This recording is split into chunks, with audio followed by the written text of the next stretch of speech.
Hi friends, welcome to my channel. ఈరోజు బచ్చల కూర cuttings ద్వారా ఎలా పెంచుకోవచ్చు అనే విషయాన్ని చూద్దామండి. నేను ఈ బచ్చల కూరని ఫస్ట్ నాటింది కూడా కొమ్మలతోనేనండి. నేను మామూలుగా కట్టలు తెచ్చుకుంటాం కదండి, ఆకుకూర కట్టలు, అలా తెచ్చుకున్న వాటిలోంచి ఒక 2-3 కొమ్మలు నాటాను. చాలా ఈజీగా వస్తాయండి ఇవి.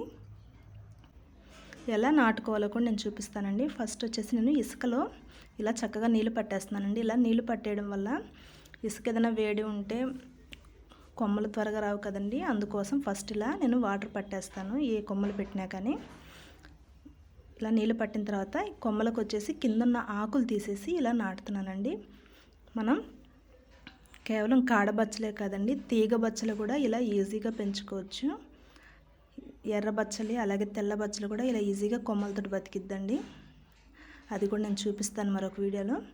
అయితే దీంతో మనం చాలా రెసిపీస్ చేసుకోవచ్చు అండి. ఆకుతోటి ఈ ఆకుకూర పచ్చడి చేసుకోవచ్చు, పప్పు చేసుకోవచ్చు, టమోటా బచ్చలు చేసుకోవచ్చు అండి, చాలా బాగుంటుంది.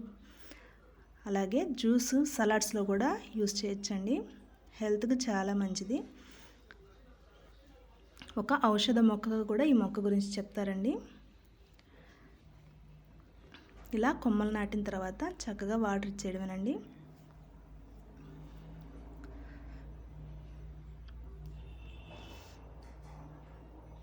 పదిహేను రోజుల తర్వాత ఇలా ఉందండి.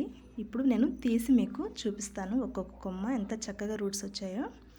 కరెక్ట్ 15 రోజుల తర్వాత నేను మీకు అప్డేట్ చూపిస్తున్నానండి. చూడండి ఎంత చక్కగా వచ్చాయో.